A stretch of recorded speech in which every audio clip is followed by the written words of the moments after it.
yung mga bulag, may chance daw bang maligtas yun? Ang sagot ko po ron, hindi gaya ng sagot ni Manalo.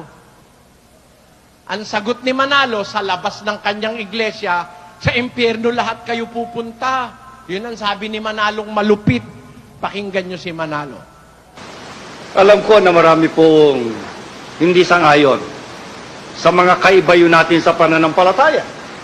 Hindi sila papayag, Iglesia ni Cristo lang ang tagapagmana.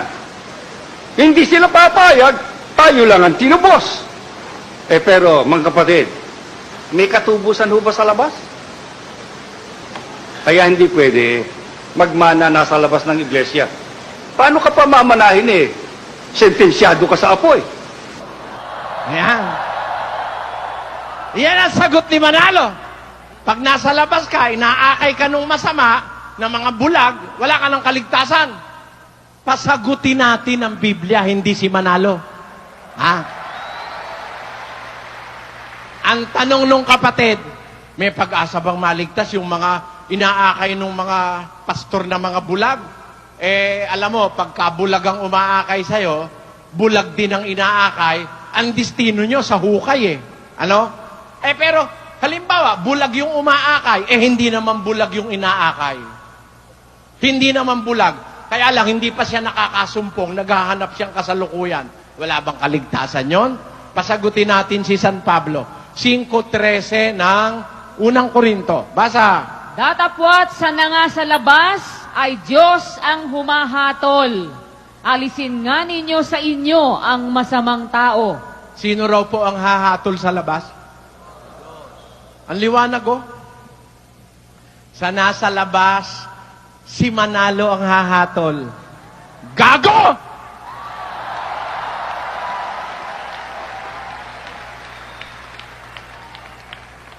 Ang pastor na humahatol sa labas ng tunay na iglesia, gago, tanga, inutil, tarantado! Baka gusto nyo akong kagalitan. Baka meron ditong pastor ni Manalo ngayon. Pumasok ka, patutunayan ko, gago yung puno mo!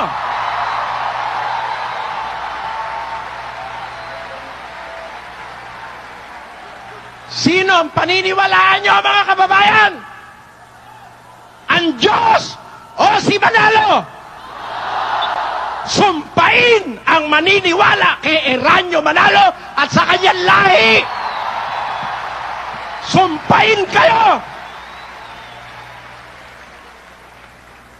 Bakit? Malupit ang lahi ni Manalo. Malupit! Walang pagmamahal sa kapwa. Pati yung nasa labas ng iglesia nila, pinakikialamang hatulan. Sa Biblia, ang sabi ni Pablo, sa labas, Diyos ang humahatol!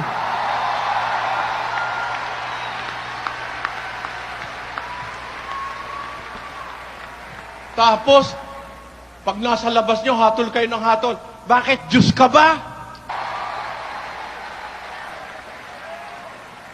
Nasa labas, hatol kayo ng hatol. Kakahiya kayo. Bobo kayo talaga sa Biblia. Kung alam nyo Biblia, hindi nyo hahatulan nyo nasa labas Yun ang hatol ni Eranio, sentensyado raw sa apoy. Yun namang anak niya, hatol sa nasa labas nila. Pakinggan nyo.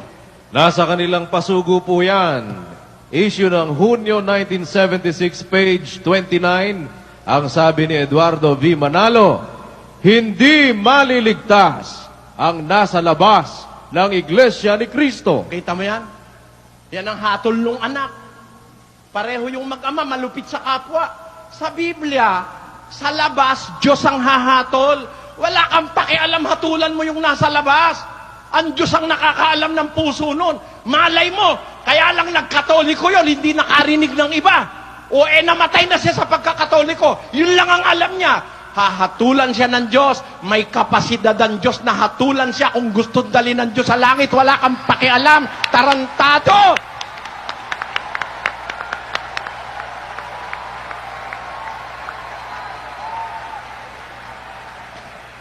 Ngayon, ganito. Sa tanong nyo po, may pag-asa bang maligtas yung nasa labas ng tunay na samahang sa Diyos? Ang Diyos po ang makakahatol doon. Ang Diyos kasi makakakita ng puso eh. Ako hindi eh. Hindi ko po pwedeng hatulan yon. Pero ang Diyos, siya hahatol. Kailan po ba hahatol ang Diyos? Pakinggan nyo. Hintayin na lang natin hatol ng Diyos, kapatid. Huwag natin silang hatulan. Ang Diyos kasi pwedeng magbigay siya ng pardon eh, di ba? Yung presidente ng Pilipinas, nagbibigay ng pardon eh. Yung pan-Diyos ang hindi pwedeng magbigay ng pardon? Tama po ba yun o hindi?